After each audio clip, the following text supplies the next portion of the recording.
ಉಳಿದ ಪ್ರಮುಖ ಸುದ್ದಿಯನ್ನ ವಿಸ್ತೃತವಾಗಿ ನೋಡೋಣ. ಯಾವ ಗ್ಯಾಂಗ್ ಜೊತೆ ಸೇರಿ ರೇಣುಕಾಸ್ವಾಮಿಯನ್ನ ಹತ್ಯೆ ಮಾಡಿದ ಆರೋಪ ಹೊತ್ತಿದ್ರು ಅದೇ ಗ್ಯಾಂಗ್ ಜೊತೆಗೆ ದರ್ಶನ್ ಮತ್ತೆ ಜೈಲು ಸೇರಾಗಿದೆ. ಸುಪ್ರೀಂ ಕೋರ್ಟ್ ಜಾಮೀನು ರದ್ದು ಮಾಡ್ತಿದ್ದಂತೆ ದಾಸನನ್ನ ಬಂಧಿಸಿ ಪೊಲೀಸರು ಜೈಲಿಗಟ್ಟಿದ್ದಾರೆ. ದರ್ಶನ್ ಪವಿತ್ರ ಸೇರಿ ಎಲ್ಲರನ್ನ ಜೈಲಿಗಟ್ಟಿದ ಸರ್ವೋಚ್ಚ ನ್ಯಾಯಾಲಯ ಇಡೀ ದೇಶಕ್ಕೆ ಅನ್ವಯ ಆಗುವಂತೆ ಹೊಸ ತೀರ್ಪನ್ನ ಕೊಟ್ಟಿದೆ. ಹೈಕೋರ್ಟ್ ಮಾಡಿದ ತಪ್ಪುಗಳನ್ನು ಉಲ್ಲೇಖಿಸಿ ಕಾನೂನು ಎಲ್ರಿಗೂ ಒಂದೇ ಅನ್ನುವ ಆದೇಶ ಬರೆದಿದೆ. ಸುಪ್ರೀಂ ಕೋರ್ಟ್ ತೀರ್ಪಿನಿಂದ ಹಿಡಿದು ದರ್ಶನ್ ಗ್ಯಾಂಗ್ ಜೈಲು ಸೇರುವವರೆಗೂ ಏನೇನಾಯ್ತು ಅನ್ನೋದನ್ನ ತೋರಿಸ್ತೀವಿ ನೋಡಿ.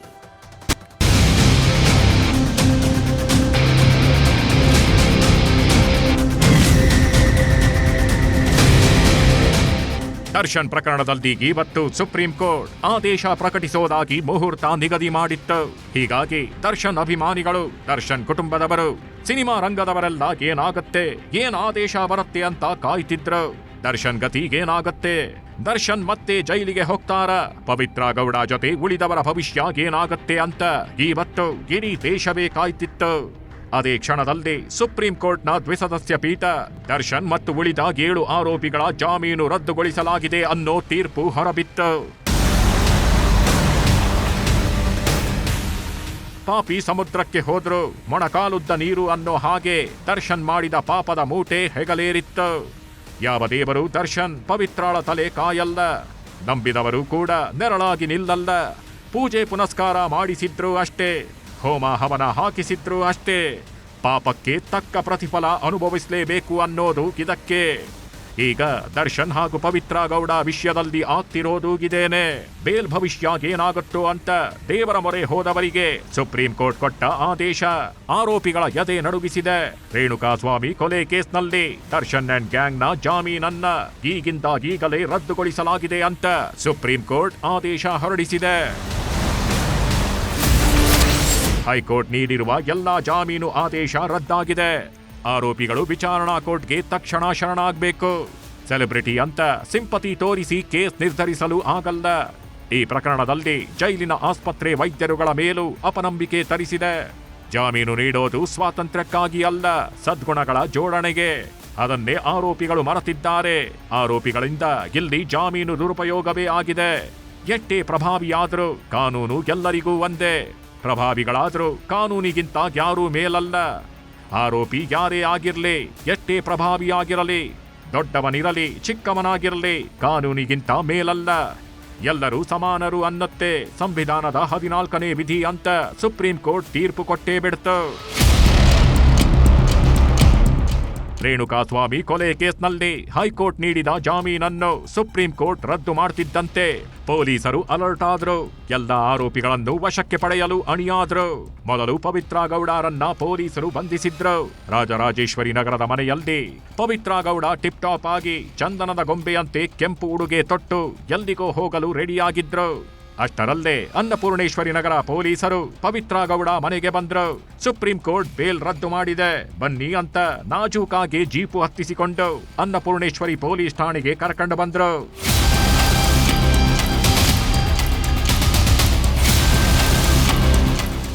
ಪವಿತ್ರ ಗೌಡ ಬಂಧನ ಆಗ್ತಿದ್ದಂತೆ ಪ್ರದೂಷ್ನನ್ನ ಸ್ಟೇಷನ್ಗೆ ಕರ್ಕೊಂಡು ಬಂದ್ರು.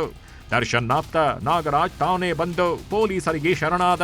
ಆಮೇಲೆ ಲಕ್ಷ್ಮಣ್ ಕೂಡ ಪೊಲೀಸರ ಅತಿಥಿಯಾದ್ರು. ಆದ್ರೆ ದರ್ಶನ್ ಮಾತ್ರ ಎಲ್ಲೂ ಕಾಣಿಸ್ಲಿಲ್ಲ. ತಲೆ ಕೆಡಿಸಿಕೊಂಡ ಪೊಲೀಸರು ದರ್ಶನ್ಗೆ ಫೋನ್ ಮಾಡಿದಾಗ ಮೊದಲು ನಾಟ್ ರೀಚಬಲ್ ಆಗಿತ್ತು. ದರ್ಶನ್ ಎಲ್ಲಿ ಅಂತ ಹುಡುಕಾಡಿದ್ರು. ಆಮೇಲೆ ಪದೇ ಪದೇ ಫೋನ್ ಮಾಡಿದಾಗ ದರ್ಶನ್ ಫೋನ್ ರಿಸೀವ್ ಆಯ್ತು. ಸುಪ್ರೀಂ ಕೋರ್ಟ್ ಆದೇಶ ವಿವರಿಸ್ತಿದ್ದಂತೆ ನಾನೇ ಬಂದು ಪೊಲೀಸರಿಗೆ ಶರಣಾಗ್ತೀನಿ ಅಂದಿದ್ರು ಡೆವಿಲ್ ಹೀರೋ. ತಮಿಳುನಾಡಿನ ಬಣ್ಣಾರಿ ಅಮ್ಮನ್ ದೇವಸ್ಥಾನದಲ್ಲಿದ್ದ ದಾಸ ಕೊಳ್ಳೇಗಾಲ ಸತ್ಯಮಂಗಲ ಕಾಡಿನ ದೂರದಲ್ಲಿರುವ ಬಣ್ಣಾರಿ ಅಮ್ಮನ್ ದೇವಸ್ಥಾನಕ್ಕೆ ದರ್ಶನ್ ಹೋಗಿದ್ರು. ಮಲೆ ಮಹದೇಶ್ವರ ದೇವಸ್ಥಾನಕ್ಕೆ ತೆರಳಿ ಪೂಜೆಯನ್ನು ಸಲ್ಲಿಸಿದ್ರು. ಅದೇ ಹೊತ್ತಲ್ಲಿ ಪೊಲೀಸರು ಫೋನ್ ಮಾಡಿದ್ರು. ಆಮೇಲೆ ದರ್ಶನ್ ಕಾರಿನ ಮೂವ್ಮೆಂಟ್ಗಳನ್ನೆಲ್ಲ ಪೊಲೀಸರು ಗಮನಿಸುತ್ತಿದ್ರು. ಟೋಲ್ಗಳಲ್ಲಿ ಟ್ರಾಫಿಕ್ನಲ್ಲಿ ದರ್ಶನ್ ಕಾರುಗಳು ಓಡಾಡಿದ್ದ ಸಿಸಿಟಿವಿ ದೃಶ್ಯಗಳು ಪೊಲೀಸರ ಕೈ ಸೇರಿತ್ತು. ದರ್ಶನ್ಗಾಗಿ ರಾಜರಾಜೇಶ್ವರಿ ಮನೆ ಹತ್ರ ಹೊಸಕೆರೆ ಹಳ್ಳಿ ಅಪಾರ್ಟ್ಮೆಂಟ್ನ ಹತ್ರನೂ ಬೀಡು ಬಿಟ್ಟಿದ್ರು. ಆದ್ರೆ ಮಧ್ಯಾಹ್ನ 4 ಗಂಟೆ ಸುಮಾರಿಗೆ ದರ್ಶನ್ ಬಳಸುವ ಕೆಂಪು ಬಣ್ಣದ ವ್ರಾಂಗ್ಲರ್ ಕಾರು ಮಾತ್ರ ಬಂತು. ಆದ್ರೆ ದರ್ಶನ್ ಅದರಲ್ಲಿರ್ಲಿಲ್ಲ. ಕಾರಿನಲ್ಲಿ ದರ್ಶನ್ ಕಾಣದೇ ಇದ್ದಾಗ ಕಾಮಾಕ್ಷಿ ಪಾಳ್ಯ ಇನ್ಸ್ಪೆಕ್ಟರ್ ನಾಗೇಶ್ ಟೀಮ್ ಜೊತೆ ಅಪಾರ್ಟ್ಮೆಂಟ್ಗೆ ಹೋದ್ರು. ಅಲ್ಲೂ ದರ್ಶನ್ ಇರ್ಲಿಲ್ಲ. ಮಾಧ್ಯಮಗಳ ಕಣ್ತಪ್ಪಿಸಿ ಹಿಂಬದಿ ಗೇಟ್ನಿಂದ ದರ್ಶನ್ ಎಂಟ್ರಿ. ದರ್ಶನ್ ನಾಪತ್ತೆ, ಫೋನ್ ಸ್ವಿಚ್ ಆಫ್ ಅನ್ನೋ ಸುದ್ದಿಗಳು ಶುರುವಾದವು. ಆದ್ರೆ ದರ್ಶನ್ ಅಪಾರ್ಟ್ಮೆಂಟ್ನ ಹಿಂಬದಿ ಗೇಟಿನಿಂದ ಪ್ರವೇಶ ಮಾಡಿದ್ರು. ಪೊಲೀಸರ ಮುಂದೆ ಕೊಟ್ಟ ಮಾತಿನಂತೆ ಡೆವಿಲ್ ಹೀರೋ ಶರಣಾದ್ರು. ಆಮೇಲೆ ಪೊಲೀಸರು ಜೀಪ್ ಹತ್ತಿಸ್ಕೊಂಡು ಸೀದಾ ಅನ್ನಪೂರ್ಣೇಶ್ವರಿ ನಗರ ಠಾಣೆಗೆ ಕರ್ಕೊಂಡು ಬಂದ್ರು. ಜೀನ್ಸ್ ಪ್ಯಾಂಟ್ ಹಾಕೊಂಡು, ಟೀ ಶರ್ಟ್ ಹಾಕೊಂಡು, ತಲೆಗೆ ಹಾಕಿದ್ದ ವಿಗ್ ಅನ್ನು ದರ್ಶನ್ ತೆಗೆದು ಟೋಪಿ ಹಾಕೊಂಡು ಪೊಲೀಸರ ಜೊತೆ ಠಾಣೆಗೆ ಬಂದ್ರು. ಎಲ್ಲಾ 7 ಆರೋಪಿಗಳ ಪೈಕಿ ದರ್ಶನ್ ಪವಿತ್ರ ಸೇರಿ ಮೊದಲು 5 ಆರೋಪಿಗಳಿಗೆ ಅನ್ನಪೂರ್ಣೇಶ್ವರಿ ಠಾಣೆಯಲ್ಲಿ ವೈದ್ಯರನ್ನ ಕರೆಸಿ ಪ್ರಾಥಮಿಕ ವೈದ್ಯಕೀಯ ಪರೀಕ್ಷೆಯನ್ನು ಮಾಡಿಸಿದ್ರು. ಆಮೇಲೆ ಎಲ್ಲಾ ಆರೋಪಿಗಳನ್ನು ಕೆಎಸ್ಆರ್ಪಿ ವ್ಯಾನ್ ಹತ್ತಿಸಿದ್ರು. ಅನ್ನಪೂರ್ಣೇಶ್ವರಿ ಠಾಣೆಯಿಂದ ಕೋರಮಂಗಲದಲ್ಲಿರುವ ನ್ಯಾಯಾಂಗ ಬಡಾವಣೆಯ ಜಡ್ಜ್ ಮನೆಗೆ ಕರ್ಕೊಂಡು ಹೋದ್ರು. ಆಮೇಲೆ ನ್ಯಾಯಾಧೀಶರ ಸೂಚನೆಯಂತೆ ಜೈಲಿಗೂ ಶಿಫ್ಟ್ ಮಾಡಲಾಯಿತು. ದರ್ಶನ್ ಜಾಮೀನು ರದ್ದು ಮಾಡಿದ್ದೇಕೆ ಸುಪ್ರೀಂ ಕೋರ್ಟ್. ಅಕ್ಟೋಬರ್ 30ಕ್ಕೆ ಬಳ್ಳಾರಿ ಜೈಲಿನಿಂದ ದರ್ಶನ್ ಬಿಡುಗಡೆಯಾಗಿದ್ದು. ದರ್ಶನ್ ಬಿಡುಗಡೆಗೆ ಕಾರಣ ಹೈಕೋರ್ಟ್ ಕೊಟ್ಟಿದ್ದ ಜಾಮೀನು ಪಡೆಯೋಕೆ ಕಾರಣ ಅನಾರೋಗ್ಯ. ಬಳ್ಳಾರಿ ಜೈಲಲ್ಲಿದ್ದಾಗ ಬೆನ್ನು ನೋವು ಜಾಸ್ತಿಯಾಗಿದೆ, ಕಾಲ್ ನೋವು ಜಾಸ್ತಿಯಾಗಿದೆ, ತಕ್ಷಣ ಆಸ್ಪತ್ರೆಗೆ ಅಡ್ಮಿಟ್ ಆಗಬೇಕು, ಆಪರೇಷನ್ ಮಾಡಿಸ್ಕೊಳ್ಬೇಕು ಅಂತ ದರ್ಶನ್ ಗೋಗರದಿದ್ದ. ಆದ್ರೀಗ ದರ್ಶನ್ ಮಾಡಿದ್ದೆಲ್ಲ ಬರೀ ಡ್ರಾಮಾ. ಜಾಮೀನು ಪಡೆಯೋಕೆ ದರ್ಶನ್ ಸುಳ್ಳಿನ ಕತೆ ಕಟ್ಟಿದ್ದನ್ನ ಸರಕಾರದ ಪರ ವಕೀಲರು ಸುಪ್ರೀಂ ಕೋರ್ಟ್ ಗಮನಕ್ಕೆ ತಂದಿದ್ರು. ಇದು ಒಂದು ಕಾರಣ. ಆದ್ರೆ ರೇಣುಕಾಸ್ವಾಮಿಯನ್ನ ಕ್ರೂರವಾಗಿ ಕೊಲೆ ಮಾಡಿದ್ದ ಆರೋಪವನ್ನು ಪ್ರಮುಖ ಕಾರಣ ಅನ್ನೋದನ್ನ ಸುಪ್ರೀಂ ಕೋರ್ಟ್ ಇವತ್ತಿನ ಆದೇಶದಲ್ಲಿ ಎತ್ತಿ ಹಿಡಿದಿದೆ. ಹಾಗಿದ್ರೆ ಸುಪ್ರೀಂ ಕೋರ್ಟ್ಗೆ ಸರಕಾರದ ಪರ ವಕೀಲರು ಮಾಡಿದ್ದ ಮನವಿ ಏನು? ಹೈಕೋರ್ಟ್ ಮೇಲೆ ಸುಪ್ರೀಂ ಕೋರ್ಟ್ಗೆ ಕೊಟ್ಟ ದೂರುಗಳೇನು? ಸುಪ್ರೀಂ ಕೋರ್ಟ್ ಪರಿಗಣಿಸಿದ ಅಂಶಗಳೇನು ಅಂತ ನೋಡೋದಾದ್ರೆ, ಆರೋಪಿ ದರ್ಶನ್ ಶಸ್ತ್ರಚಿಕಿತ್ಸೆಗೆ ಜಾಮೀನು ಪಡೆದು ಚಿಕಿತ್ಸೆಯ ಮಾಹಿತಿಯನ್ನೇ ಹೈಕೋರ್ಟ್ಗೆ ಸಲ್ಲಿಸಿರಲಿಲ್ಲ. ಹೀಗಿದ್ರೂ ಸತ್ಯ ತಿಳಿಯಲು ವೈದ್ಯಕೀಯ ಮಂಡಳಿಯನ್ನು ಹೈಕೋರ್ಟ್ ರಚಿಸಲಿಲ್ಲ ಅಂತ ಸರಕಾರಿ ವಕೀಲರು ವಾದಿಸಿದ್ರು. ಅಷ್ಟೇ ಅಲ್ಲ, ಹೈಕೋರ್ಟ್ ಬೇಲ್ ಪಡೆದು 6 ವಾರವಾದ್ರೂ ದರ್ಶನ್ ಆಪರೇಷನ್ ಆಗಿಲ್ಲ ಅಂದ್ರೂ ಪರಿಗಣಿಸಲಿಲ್ಲ. ಆದ್ರೂ ಹೈಕೋರ್ಟ್ ಬೇಲ್ ಕೊಟ್ಟಿದ್ದು ಆಕ್ಷೇಪಾರ್ಹ ಆದೇಶ ಅಂತ ವಾದಿಸಿದ್ರು. ಇದನ್ನ ಸುಪ್ರೀಂ ಕೋರ್ಟ್ ಪರಿಗಣಿಸಿತು. ಆಮೇಲೆ 11 ಡಿಸೆಂಬರ್ 2024 ಶಸ್ತ್ರಚಿಕಿತ್ಸೆ ಅಂತೇಳಿದ್ರು. ಆಮೇಲೆ ಬಿಪಿ ಇದೆ ಅಂತ ಮುಂದೂಡಿಕೆ ಮಾಡಿದ್ರು. ಮಾತ್ರೆ ಕೊಟ್ಟು ಬಿಪಿ ಕಂಟ್ರೋಲ್ ಮಾಡಬಹುದಿತ್ತು. ಅದನ್ನ ಬಿಟ್ಟು ಶಸ್ತ್ರಚಿಕಿತ್ಸೆಯನ್ನು ನಿರಂತರ ವಿಳಂಬ ಮಾಡಿದ್ರು. ಅಸ್ಪಷ್ಟ ಸಮರ್ಥನೆಯಿಂದ ಕೋರ್ಟ್ಗೂ ದಾರಿ ತಪ್ಪಿಸಿದ್ದಾರೆ. ಇದನ್ನ ಹೈಕೋರ್ಟ್ ಪರಿಗಣಿಸಿಲ್ಲ ಅಂತ ವಾದಿಸಿದ್ರು. ಆಗ ಸುಪ್ರೀಂ ಕೋರ್ಟ್ ನ್ಯಾಯಮೂರ್ತಿಗಳು ಮಾತಿಗಿಳಿದ್ರು. ಓಡಾಡೋಕೆ ಆಗದ ವ್ಯಕ್ತಿ ಶೂಟಿಂಗು ದೇವಸ್ಥಾನ ಅಂತ ಸಾರ್ವಜನಿಕ ಸ್ಥಳಗಳಲ್ಲಿ ಆರೋಗ್ಯವಂತನಾಗಿ ಕಾಣ್ತಾರೆ ಅಂತ ಹೇಳಿತು. ಐಪಿಸಿ ಸೆಕ್ಷನ್ 362, 364 ಕೇಸ್ನಲ್ಲಿ ಲೋಪವಿಲ್ಲ ಅಂತ ಹೈಕೋರ್ಟ್ನ ಆದೇಶ ನ್ಯಾಯಯುತ ಆಡಳಿತಕ್ಕೆ ಬೆದರಿಕೆಯಾಗಿದೆ ಅಂತ ಸಿಟ್ಟಾಯಿತು. ಹತ್ಯೆಯಾದವನ ದೇಹದ ಮೇಲೆ 39 ಬಾಹ್ಯ ಗಾಯ, 17 ಮೂಳೆ ಮುರಿತ, ವೃಷಣಕ್ಕೂ ಗಾಯ ಆಗಿದೆ. ವಿದ್ಯುತ್ ಶಾಕ್ ಕೊಟ್ಟಿದ್ದು ಮರಣೋತ್ತರ ವರದಿಯಲ್ಲಿದೆ. ಇದೆಲ್ಲ ಕೊಲೆಯ ನೈಜ ಸಾಕ್ಷಿ. ಆದ್ರೂ ಬೇಲ್ ಕೊಟ್ಟಿದ್ದಾರೆ ಅಂತ ಹೈಕೋರ್ಟ್ ಮೇಲೆ ಗರಂ ಆದ್ರು. ಇದು ಹೈಕೋರ್ಟಿನ ವಿಕೃತ, ನ್ಯಾಯಸಮ್ಮತವಲ್ಲದ ಆದೇಶ. ಹೈಕೋರ್ಟ್ ಈ ಆದೇಶ ಬೇರೆ ಆರೋಪಿಗಳಿಗೆ ವರವಾಗತ್ತೆ. ಬೇರೆ ಆರೋಪಿಗಳ ಖುಲಾಸೆಗೂ ವೇದಿಕೆ ಸಿದ್ಧವಾಗಿಸುತ್ತೆ. ಇದು ಕಾನೂನಿನ ವಿರುದ್ಧ. ಇದಕ್ಕೆ ನಾವು ಅವಕಾಶ ಕೊಡಲ್ಲ. ಜೈಲಿನ ಆಸ್ಪತ್ರೆ ವೈದ್ಯರುಗಳ ಮೇಲೂ ಅಪನಂಬಿಕೆ ತರಿಸಿದೆ ಅಂತ ಚಾಟಿ ಬೀಸಿ ಜಾಮೀನು ಆದೇಶವನ್ನೇ ರದ್ದು ಮಾಡಿದ್ರು ನ್ಯಾಯಮೂರ್ತಿ ಜೆಬಿ ಪರ್ದಿವಾಲ ಮತ್ತು ನ್ಯಾಯಮೂರ್ತಿ ಆರ್ ಮಹದೇವನ್ ಅವರ ಪೀಠ. ಸುಪ್ರೀಂ ಕೋರ್ಟ್ ದ್ವಿಸದಸ್ಯ ಪೀಠ ಇಷ್ಟಕ್ಕೆ ಸುಮ್ಮನಾಗಲಿಲ್ಲ. ದರ್ಶನ್ ಜಾಮೀನು ರದ್ದು ಮಾಡಿದ ಬೆನ್ನಲ್ಲೇ ಇಡೀ ದೇಶಕ್ಕೆ ಅನ್ವಯವಾಗುವಂತೆ, ಇಡೀ ರಾಜ್ಯಕ್ಕೆ ಅನ್ವಯವಾಗುವಂತೆ ಆದೇಶವೊಂದನ್ನು ಪ್ರಕಟಿಸಿದೆ. ಹತ್ಯೆ ಪ್ರಕರಣದ ಆರೋಪಿ ದರ್ಶನ್ ಪರಪ್ಪನ ಅಗ್ರಹಾರ ಜೈಲಲ್ಲಿದ್ದಾಗ ರೌಡಿಗಳ ಗ್ಯಾಂಗ್ ಜೊತೆ ಸಿಗರೇಟ್ ಸೇದುತ್ತಾ ಕಾಫಿ ಕುಡಿತಾ ಜಾಲಿಯಲ್ಲಿದ್ದಾಗ ಫೋಟೋವನ್ನು ಉಲ್ಲೇಖಿಸಿ ಈ ಆದೇಶ ಮಾಡಿದೆ. ಆರೋಪಿಗಳಿಗೆ ಜೈಲಿನಲ್ಲಿ 5 ಸ್ಟಾರ್ ಆತಿಥ್ಯ ಸತ್ಕಾರ ಸಿಕ್ಕಿದೆ. ಈ ಫೋಟೋಗಳನ್ನ ನಾವು ನೋಡಿದ್ದೀವಿ. ಇನ್ನು ಮುಂದೆ ಜೈಲಲ್ಲಿ ಇಂಥ ಘಟನೆ ಹೊರಬಂದ್ರೆ ಸುಮ್ಮನಿರಲ್ಲ. ಮೊದಲು ಜೈಲು ಅಧೀಕ್ಷಕರನ್ನ ಅಮಾನತ್ತು ಮಾಡಲಾಗತ್ತೆ. ದುಷ್ಕೃತ್ಯದಲ್ಲಿ ಭಾಗಿಯಾಗುವ ಬೇರೆ ಅಧಿಕಾರಿಗಳಿಗೂ ಈ ಆದೇಶ ಅನ್ವಯ ಆಗತ್ತೆ. ಅಂದ ಹಾಗೆ ಈ ತೀರ್ಪು ಇದೊಂದೇ ಕೇಸ್ಗೆ ಅನ್ವಯಿಸಲ್ಲ. ದೇಶದ ಎಲ್ಲಾ ಹೈಕೋರ್ಟ್ಗಳು ಈ ಆದೇಶವನ್ನ ಪಾಲಿಸಬೇಕು. ಎಲ್ಲ ಜೈಲು ಅಧೀಕ್ಷಕರಿಗೆ ರಾಜ್ಯ ಸರ್ಕಾರಕ್ಕೂ ಆದೇಶ ಅನ್ವಯ ಅಂತ ಮಹತ್ವದ ಸೂಚನೆಯನ್ನೂ ನೀಡಿದೆ. ಇನ್ನು ದರ್ಶನ್ ಪ್ರಕರಣದಲ್ಲಿ ಸುಪ್ರೀಂ ಕೋರ್ಟ್ ದ್ವಿಸದಸ್ಯ ಪೀಠ ಬರೀ ಸರ್ಕಾರದ ಪರ ವಕೀಲರ ವಾದಕ್ಕಷ್ಟೇ ಮನ್ನಣೆ ಕೊಡಲಿಲ್ಲ. ದರ್ಶನ್ ಮತ್ತು ಇತರೆ ಆರೋಪಿಗಳ ಪರ ವಕೀಲರ ವಾದವನ್ನು ಪರಿಗಣಿಸಿದೆ. ದರ್ಶನ್ ಪ್ರಕರಣದಲ್ಲಿ ಪೊಲೀಸರು ನಡೆದುಕೊಂಡ ರೀತಿಯನ್ನು ತರಾಟೆಗೆ ತೆಗೆದುಕೊಂಡಿದೆ. ದರ್ಶನ್ ಮತ್ತು ಇತರೆ ಆರೋಪಿಗಳ ಪರ ವಕೀಲರ ವಾದವನ್ನ ಗೌರವಿಸ್ತೀವಿ. ಪೊಲೀಸರು ಸಂವಿಧಾನದ 22ನೇ ಅಧಿನಿಯಮದ 1ನೇ ವಿಧಿಯನ್ನ ಚಾಚೂ ತಪ್ಪದೇ ಪಾಲಿಸಬೇಕು. ಯಾರನ್ನೇ ಬಂಧಿಸಿದ್ರೂ ನಿಖರವಾದ ಕಾರಣ ನೀಡಬೇಕು. ಕಾರಣ ತಿಳಿಸದೆ ಹೆಚ್ಚು ಸಮಯ ಬಂಧನದಲ್ಲಿ ಇಡಬಾರದು. ಹಾಗೆ ಸಿಆರ್ಪಿಸಿ 50ನೇ ಸೆಕ್ಷನ್ಗೆ 1ನೇ ಪರಿಚ್ಛೇದದಡಿ ವಾರೆಂಟ್ ಇಲ್ಲದೆ ಬಂಧಿಸಬಹುದು. ಹಾಗಂತ ಯಾವ ಅಪರಾಧಕ್ಕೆ ಬಂಧನ ಅಂತ ಕಾರಣ ಕೊಡದೆ ಸುಮ್ಮನಿರಬಾರದು ಅಂತಾನು ಪೊಲೀಸರಿಗೆ ಎಚ್ಚರಿಕೆ ನೀಡಿದೆ. ಸುಪ್ರೀಂ ಕೋರ್ಟ್ ದ್ವಿಸದಸ್ಯ ಪೀಠ ದರ್ಶನ್ ಅಂಡ್ ಗ್ಯಾಂಗ್ ಪ್ರಕರಣದಲ್ಲಿ ಕೊಟ್ಟಿರುವ ಮಹತ್ವದ ತೀರ್ಪು ಇಡೀ ದೇಶಕ್ಕೆ ಅನ್ವಯ ಅಂತಾನೆ ಪೊಲೀಸರಿಗೆ ಚಾಟಿ ಬೀಸಿದೆ. ಏನೇ ಹೇಳಿ, ಮೆಜೆಸ್ಟಿಕ್ನಲ್ಲಿ ಬೆಳೆದು ಕಲ್ಲಾಸಿ ಪಾಳ್ಯದಲ್ಲಿ ಓಡಾಡಿ ಸ್ಯಾಂಡಲ್ವುಡ್ಗೆ ಯಜಮಾನನಾಗಿ ಮೆರೆದ ಕಾಟೇರ ರೇಣುಕಾಸ್ವಾಮಿ ಪಾಲಿಗೆ ಡೆವಿಲ್ ಆಗಿದ್ದಂತೂ ಸುಳ್ಳಲ್ಲ. Bureau report, news 18. ರೇಣುಕಾಸ್ವಾಮಿ ಕೊಲೆ ಕೇಸಲ್ಲಿ ದರ್ಶನ್ ಆರೋಪಿ. ಇನ್ನು 6 ತಿಂಗಳಲ್ಲಿ ಅಪರಾಧಿನೋ ಅಲ್ವೋ ಅನ್ನೋದು ನಿರ್ಧಾರ ಆಗಲಿದೆ. ಆದರೆ ಪೊಲೀಸರು ಹಾಕಿರುವ ಒಂದೊಂದು ಸೆಕ್ಷನ್ಗಳು ದರ್ಶನ್ಗೆ ಸಾಯೋವರೆಗೂ ಜೈಲೂಟನೇ ಖಾಯಂ ಮಾಡುತ್ತಾ ಅನ್ನುವ ಆತಂಕ ಕುಟುಂಬದವರನ್ನ ಕಾಡ್ತಾ ಇದೆ.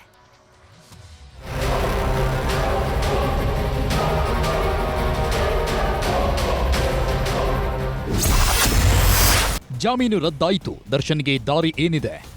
ರೇಣುಕಾಸ್ವಾಮಿ ಕೊಲೆ ಕೇಸ್ನಲ್ಲಿ ಹೈಕೋರ್ಟ್ ನೀಡಿದ್ದ ಜಾಮೀನನ್ನ ಸುಪ್ರೀಂ ಕೋರ್ಟ್ ರದ್ದು ಮಾಡಿದೆ.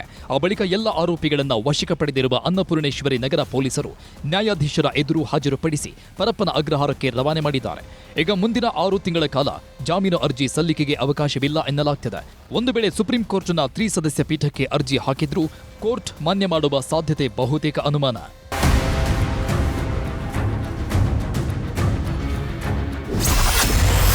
ಮುಂದಿನ 6 ತಿಂಗಳಲ್ಲಿ ಕೋರ್ಟ್ನಿಂದಲೇ ಶಿಕ್ಷೆ. ಜೈಲಿನಿಂದ ರಿಲೀಸ್ ಆಗೋ ಸಾಧ್ಯತೆಯೇ ಕಡಿಮೆ. ಮುಂದಿನ 6 ತಿಂಗಳ ಒಳಗಾಗಿ ಸೆಷನ್ಸ್ ಕೋರ್ಟ್ ವಿಚಾರಣೆ ಮುಗಿಸಿ ದರ್ಶನ್ ಕೊಲೆ ಕೇಸ್ ಬಗ್ಗೆ ತೀರ್ಪು ಪ್ರಕಟ ಮಾಡುವ ಸಾಧ್ಯತೆ ಇದೆ. ಹೀಗಾಗಿ ದರ್ಶನ್ ಮತ್ತೊಮ್ಮೆ ಜಾಮೀನು ಅರ್ಜಿ ಸಲ್ಲಿಸುವ ಮುನ್ನವೇ ಕೊಲೆ ಆರೋಪದಲ್ಲಿ ಶಿಕ್ಷೆ ಪ್ರಮಾಣ ಪ್ರಕಟ ಆದರೆ ಜೈಲಿಂದ ಹೊರಬರುವ ಸಾಧ್ಯತೆಯೇ ವಿರಳ. ಯಾಕಂದ್ರೆ 6 ತಿಂಗಳ ಒಳಗೆ ಕೋರ್ಟ್ ಟ್ರಯಲ್ ಮುಗಿಸುವುದಕ್ಕೆ ಫಾಸ್ಟ್ ಟ್ರ್ಯಾಕ್ ಕೋರ್ಟ್ ರೀತಿ ಕೆಲಸ ಮಾಡ್ತೀವಿ ಅಂತ ರಾಜ್ಯ ಸರ್ಕಾರವೇ ಸುಪ್ರೀಂ ಕೋರ್ಟ್ಗೂ ತಿಳಿಸಿದೆ. ಹೀಗಾಗಿ ದರ್ಶನ್ ಕೊಲೆ ಪ್ರಕರಣದ ಅಂತಿಮ ತೀರ್ಪು ಮುಂದಿನ 6 ತಿಂಗಳಲ್ಲಿ ಹೊರಗೆ ಬರುವ ಸಾಧ್ಯತೆ ಇದೆ.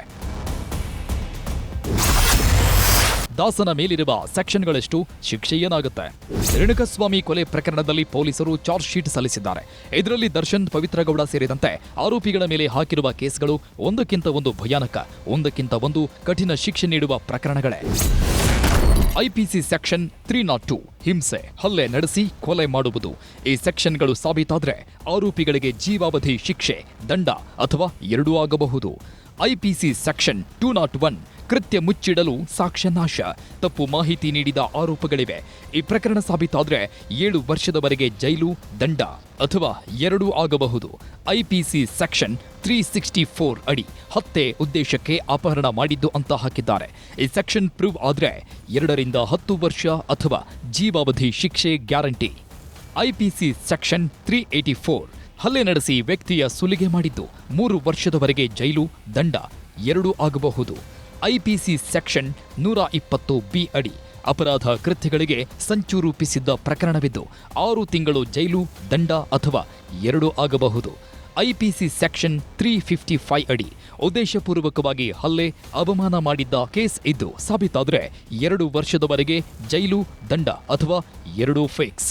ಐಪಿಸಿ ಸೆಕ್ಷನ್ 143 ಅಡಿ ಕಾನೂನು ಬಾಹಿರ ಗುಂಪಿನ ಜೊತೆ ಸಭೆ ಮಾಡಿದ್ದಕ್ಕೆ 6 ತಿಂಗಳು ಜೈಲು, ದಂಡ ಹಾಕಬಹುದು.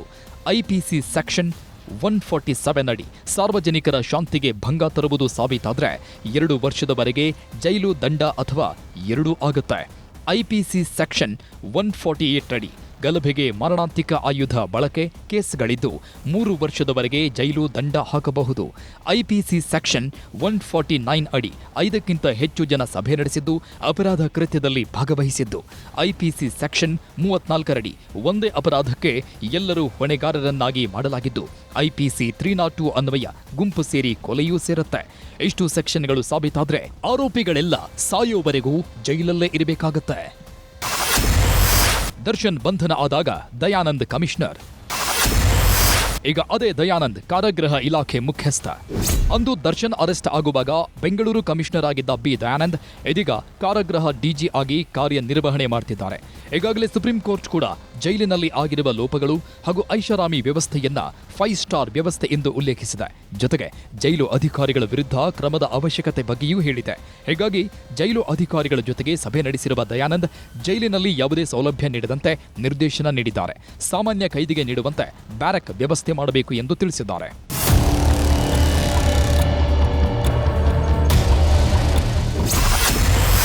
ದರ್ಶನ್ ಕೇಸ್ನಲ್ಲಿ ಸಶಕ್ತ ಅಧಿಕಾರಿಗಳ ಕೆಲಸ. ಯಾವುದೇ ಒಂದು ಕೇಸ್ನಲ್ಲಿ ಆರೋಪಿಗಳನ್ನು ಅರೆಸ್ಟ್ ಮಾಡುವುದು ಮತ್ತು ಚಾರ್ಜ್ ಶೀಟ್ ಸಲ್ಲಿಕೆ ಮಾಡುವ ತನಕ ಪೊಲೀಸ್ ಅಧಿಕಾರಿಗಳ ಕೆಲಸ ಮಹತ್ವದ ಪಾತ್ರ ವಹಿಸಲಿದೆ. ದರ್ಶನ್ ಕೊಲೆ ಕೇಸ್ನಲ್ಲಿ ಭಾಗಿಯಾಗಿರುವುದು ಖಚಿತವಾಗ್ತಾ ಇದ್ದ ಹಾಗೆ ಹಿಂದೆ ಮುಂದೆ ನೋಡದೆ ಅರೆಸ್ಟ್ ಮಾಡಿಸಿದ್ರು ಅಂದಿನ Bengaluru police commissioner B Dayanand. ಆಮೇಲೆ ಸರ್ಕಾರಕ್ಕೂ ಮನವರಿಕೆ ಮಾಡಿಕೊಟ್ಟು ಬಂಧನಕ್ಕೆ ಸೂಚನೆ ಕೊಟ್ಟಿದ್ರು. ಇನ್ನು ಕೊಲೆಯ ಕೇಸ್ನಲ್ಲಿ ದರ್ಶನ ಪಾತ್ರದ ಬಗ್ಗೆ ಖಚಿತ ಆಗ್ತಾ ಇದ್ದ ಹಾಗೆ ಬಂಧನಕ್ಕೆ ಆದೇಶ ಮಾಡಿದ್ದು ಡಿಸಿಪಿ ಗಿರೀಶ್ ಕುಮಾರ್. ಈ ಪ್ರಕರಣದ ಐಒ ಆಗಿದ್ದ ಎಸಿಪಿ ಚಂದನ್ ಕುಮಾರ್ ಕೂಡ ಯಾವುದೇ ಮುಲಾಜಿಗೆ ಒಳಗಾಗದೆ ಚಾರ್ಜ್ ಶೀಟ್ ಸಲ್ಲಿಸಿದ್ರು. ಈಗಲೂ ದರ್ಶನ್ ಕೇಸ್ನಲ್ಲಿ ಈ ಮೂವರೇ ಕಠಿಣ ನಿರ್ಧಾರ ತೆಗೆದುಕೊಳ್ಳುವ ಮೂಲಕ ಕಾನೂನು ಕರ್ತವ್ಯವನ್ನ ಸಮರ್ಥವಾಗಿ ನಿಭಾಯಿಸುತ್ತಾರೆ ಅನ್ನೋದು ಇಲ್ಲಿ ಗಮನಿಸಬೇಕಾದ ಅಂಶ.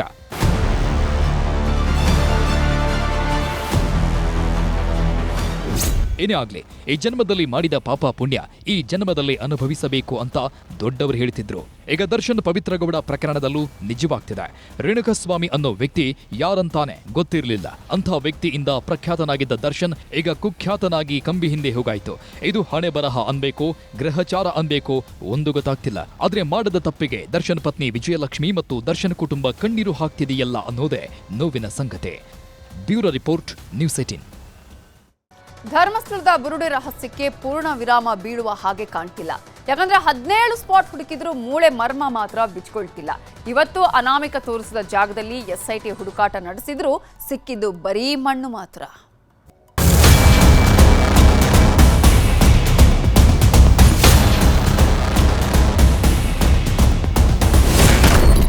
ಕನ್ಯಾಡಿಯ ಕಾಡಿನಲ್ಲಿ ಎಸ್ಐಟಿ ಶೋಧ ಕಾರ್ಯ. ಬೆಳಗ್ಗೆ 11 ಗಂಟೆಗೆ ಎಸ್ಐಟಿ ಕಚೇರಿಗೆ ಬಂದ ಅನಾಮಿಕ ಸೀದಾ ಕರ್ಕೊಂಡು ಹೋಗಿದ್ದು ಕನ್ಯಾಡಿಯ ಕಾಡಿಗೆ. ಅಲ್ಲೇ ಸ್ಪಾಟ್ ನಂಬರ್ 17 ಗುರುತು ಮಾಡಿದ್ರಿಂದ ಅಲ್ಲಿಂದಲೇ ಇವತ್ತಿನ ಹುಡುಕಾಟ ಶುರುವಾಗಿದ್ದು. ಆದ್ರೆ ಅಲ್ಲಿಗೆ ಖಾಸಗಿ ಜಾಗದ ಮೂಲಕವೇ ಹೋಗ್ಬೇಕಿತ್ತು. ತೋಟಕ್ಕೆ ಬೀಗ ಹಾಕಿದ್ರಿಂದ ಮ್ಯಾನೇಜರ್ ಮೂಲಕ ಬೀಗ ತೆಗೆಯಿಸಿ ಎಸ್ಐಟಿ ತಂಡ ನೇತ್ರಾವತಿ ನದಿ ಪಕ್ಕದ ನದಿ ಪರಂಬೋಕು ಜಾಗದಲ್ಲಿ ಹುಡುಕಾಟ ಶುರು ಮಾಡ್ತು. ಸತತ 3 ಗಂಟೆಗಳ ಕಾಲ ಉತ್ಖನನ ಕಾರ್ಯ ನಡೆಸಿದ ಅಧಿಕಾರಿಗಳು 6 ಅಡಿ ಆಳದವರೆಗೆ ಜಾಲಾಡಿದ್ರು. ಆದ್ರೆ ಎಲ್ಲೂ ಯಾವುದೇ ಕಳೆಬರಹ ಸಿಗಲಿಲ್ಲ. ನಂತರ ಕರ್ಕೊಂಡು ಹೋಗಿದ್ದು ಮಾಹಿತಿ ಕೇಂದ್ರದ ಬಳಿ. ಯಾಕಂದ್ರೆ ಶವಗಳನ್ನ ಹೂಳಲು ಮಾಹಿತಿ ಕೇಂದ್ರದಿಂದಲೇ ಸಂದೇಶ ಬರ್ತಿತ್ತು ಅಂತ ದೂರುದಾರನೇ ಹೇಳಿದ್ದ. ಹೀಗಾಗಿ ಎಲ್ಲಿ ಕೂರುತ್ತಿದ್ದ, ಯಾವ ಮಾರ್ಗದಲ್ಲಿ ಹೋಗ್ತಿದ್ದ ಅಂತ ಸ್ಥಳ ಮಹಜರು ಮಾಡಿದ್ದಾರೆ.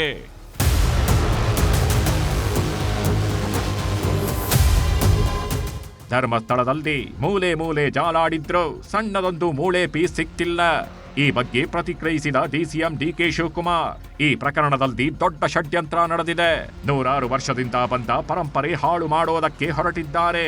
ಸುಳ್ಳು ಆರೋಪ ಮಾಡೋರ ವಿರುದ್ಧವೂ ತನಿಖೆ ಮಾಡ್ತೀವಿ ಎಂದಿದ್ದಾರೆ. ಇದಕ್ಕೆ ಧ್ವನಿಗೂಡಿಸಿದ ಗೃಹ ಸಚಿವ ಜಿ ಪರಮೇಶ್ವರ್, ನಾವು ಯಾವುದೇ ಒತ್ತಡಕ್ಕೆ ಮಣಿದಿಲ್ಲ, ಮಣಿಯೋದೂ ಇಲ್ಲ. ಧರ್ಮಸ್ಥಳದ ಮೇಲೆ ಅಪಾರ ನಂಬಿಕೆ ಇದೆ, ಸತ್ಯ ಶೋಧನೆ ಮಾಡ್ತಿದ್ದೇವೆ ಅಷ್ಟೇ ಎಂದಿದ್ದಾರೆ. ಅವರು ಬಹಳ ದೊಡ್ಡ ಷಡ್ಯಂತ್ರ ನಡೆದಿದೆ. ಇದು ದೊಡ್ಡ ಷಡ್ಯಂತ್ರ. ಇದು ನಾನು ಯಾರ್ದು ಅಂತ ನಾನು ಹೇಳುವುದಿಲ್ಲ. ಇದೊಂದು ದೊಡ್ಡ ಷಡ್ಯಂತ್ರನೇ.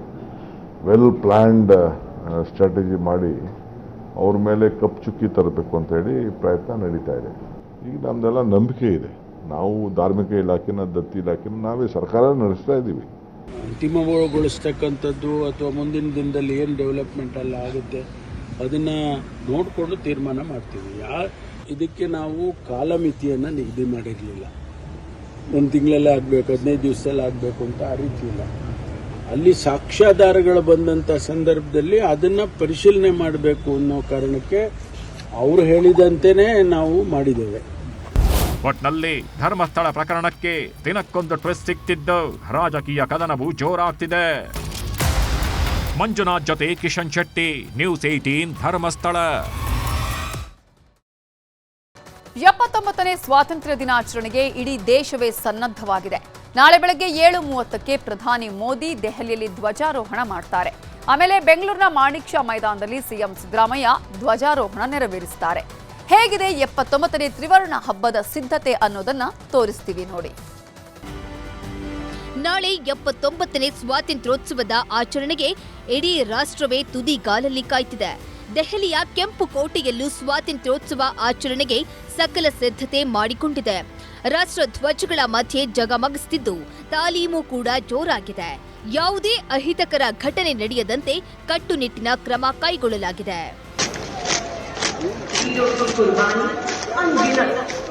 ಕೆಂಪುಕೋಟೆ ಸುತ್ತ 11,000 ಪೊಲೀಸರು ಹದ್ದಿನ ಕಣ್ಣಿಟ್ಟಿದ್ದು, ದೆಹಲಿ ಪೊಲೀಸರು, ಸೇನೆ ಹಾಗೂ ಅರೆಸೇನಾ ಪಡೆಯ ತುಕಡಿಗಳನ್ನ ನಿಯೋಜನೆ ಮಾಡಲಾಗಿದೆ. ಅನುಮಾನಾಸ್ಪದ ಸಂಚಾರ ಮಾಡ್ತಿರುವವರ ಮೇಲೆ ನಿಗಾ ಇಟ್ಟಿದ್ದು, ಸಂಚಾರ ದಟ್ಟಣೆ ಕಂಟ್ರೋಲ್ಗೆ 3,000 ಸಿಬ್ಬಂದಿ ಈಗಾಗಲೇ ಸಿದ್ಧವಾಗಿದ್ದಾರೆ. ಇಂದು ರಾತ್ರಿ 10 ಗಂಟೆಯಿಂದಲೇ ರಾಷ್ಟ್ರ ರಾಜಧಾನಿಯೊಳಗೆ ಯಾವುದೇ ವಾಣಿಜ್ಯ ವಾಹನಕ್ಕೆ ಪ್ರವೇಶಿಸುವಂತಿಲ್ಲ ಎಂದು ಸಂಚಾರ ಪೊಲೀಸರು ಆದೇಶಿಸಿದ್ದಾರೆ. ಅಲ್ಲದೆ ಬಸ್, ಮೆಟ್ರೋ, ಏರ್ಪೋರ್ಟ್, ರೈಲ್ವೆ ನಿಲ್ದಾಣಗಳಲ್ಲಿ 24 ಗಂಟೆ ಭದ್ರತೆ ಒದಗಿಸಲು ವಿಶೇಷ ತಂಡ ನಿಯೋಜಿಸಲಾಗಿದೆ. ಕೆಂಪುಕೋಟೆ ಸುತ್ತ ಸಿಸಿಟಿವಿ, ಡ್ರೋನ್ ಹದ್ದಿನ ಕಣ್ಣಿಟ್ಟಿದ್ದು, ಭಯೋತ್ಪಾದಕರ ಕೃತ್ಯ ತಡೆಯಲು ಪ್ಯಾರಾಗ್ಲೈಡರ್, ಹ್ಯಾಂಡ್ ಗ್ಲೈಡರ್, ಮಾನವರಾಹಿ ವಿಮಾನ, ಡ್ರೋನ್ಗಳು ನಿಗಾ ವಹಿಸಲಿವೆ. ಇನ್ನು ನಾಳೆಯ ದೆಹಲಿ ಸ್ವಾತಂತ್ರ್ಯೋತ್ಸವಕ್ಕೆ ಕರ್ನಾಟಕದ 8 ಗ್ರಾಮ ಪಂಚಾಯಿತಿ ಅಧ್ಯಕ್ಷರುಗಳನ್ನು ಆಹ್ವಾನಿಸಲಾಗಿದೆ. 79ನೇ ಸ್ವಾತಂತ್ರ್ಯ ದಿನಾಚರಣೆಯಲ್ಲಿ ವಿಶೇಷ ಪ್ರತಿನಿಧಿಗಳಾಗಿ ಭಾಗವಹಿಸಲಿದ್ದಾರೆ. ಮಾಣಿಕ್ ಷಾ ಪರೇಡ್ ಮೈದಾನದಲ್ಲಿ ಸಕಲ ಸಿದ್ಧತೆ. ನಾಳೆ ನಡೆಯೋ ಸ್ವಾತಂತ್ರ್ಯೋತ್ಸವಕ್ಕೆ ಮಾಣಿಕ್ ಷಾ ಪರೇಡ್ ಮೈದಾನದ ಸುತ್ತ ಖಾಕಿ ಬಿಗಿ ಬಂದೋಬಸ್ತ್ ಮಾಡಿಕೊಂಡಿದೆ. ಬೆಳಗ್ಗೆ 9 ಗಂಟೆಗೆ ಸಿಎಂ ಧ್ವಜಾರೋಹಣ ನೆರವೇರಿಸಲಿದ್ದು, ಪರೇಡ್ ಸೇರಿದಂತೆ ಸಾಂಸ್ಕೃತಿಕ ಕಾರ್ಯಕ್ರಮಗಳ ಆಯೋಜನೆ ಮಾಡಲಾಗಿದೆ. ಸಮಾರಂಭಕ್ಕೆ ಬರುವ ಸಾರ್ವಜನಿಕರಿಗೆ ಇದೇ ಮೊದಲ ಬಾರಿ ಆನ್ಲೈನ್ ಮೂಲಕ ಇ ಪಾಸ್ ವ್ಯವಸ್ಥೆ ಕಲ್ಪಿಸಲಾಗಿದೆ. ಮಾಣಿಕ್ ಷಾ ಪರೇಡ್ ಮೈದಾನದ ಸುತ್ತಮುತ್ತ ಯಾವುದೇ ಅಹಿತಕರ ಘಟನೆ ಸಂಭವಿಸದಂತೆ 2,000ಕ್ಕೂ ಅಧಿಕ ಪೊಲೀಸರನ್ನ ಭದ್ರತೆಗೆ ನಿಯೋಜಿಸಲಾಗಿದೆ. ಪರೇಡ್ ಮೈದಾನದ ಸುತ್ತಮುತ್ತ ಸುಮಾರು 500 ಸಿಸಿಟಿವಿ ಕ್ಯಾಮೆರಾಗಳಿದ್ದು, ಹೆಚ್ಚುವರಿಯಾಗಿ 100 ಸಿಸಿಟಿವಿ ಹಾಗೂ 2 ಬ್ಯಾಗೇಜ್ ಸ್ಕ್ಯಾನರ್ಗಳನ್ನು ಅಳವಡಿಸಲಾಗಿದೆ. ಜೊತೆಗೆ ಆಂಬ್ಯುಲೆನ್ಸ್ ಮತ್ತು ವೈದ್ಯಕೀಯ ಸಿಬ್ಬಂದಿ, ಅಗ್ನಿಶಾಮಕ ವಾಹನಗಳನ್ನು ನಿಯೋಜಿಸಲಾಗಿದೆ. ಸೆಂಟ್ರಲ್ ಸ್ಟ್ರೀಟ್ನ ಅನಿಲ್ ಕುಂಬ್ಳೆ ವೃತ್ತದಿಂದ ಶಿವಾಜಿನಗರ ಬಸ್ ನಿಲ್ದಾಣದವರೆಗೆ, ಕಬ್ಬನ್ ರಸ್ತೆಯ ಸಿಟಿಒ ವೃತ್ತದಿಂದ ಕೆಆರ್ ರಸ್ತೆ ಹಾಗೂ ಕಬ್ಬನ್ ರಸ್ತೆ ಜಂಕ್ಷನ್ ವರೆಗೆ, ಎಂಜಿ ರಸ್ತೆಯ ಅನಿಲ್ ಕುಂಬ್ಳೆ ವೃತ್ತದಿಂದ ಕ್ವೀನ್ ವೃತ್ತದವರೆಗೆ ವಾಹನಗಳ ಪಾರ್ಕಿಂಗ್ ನಿಷೇಧಿಸಲಾಗಿದೆ.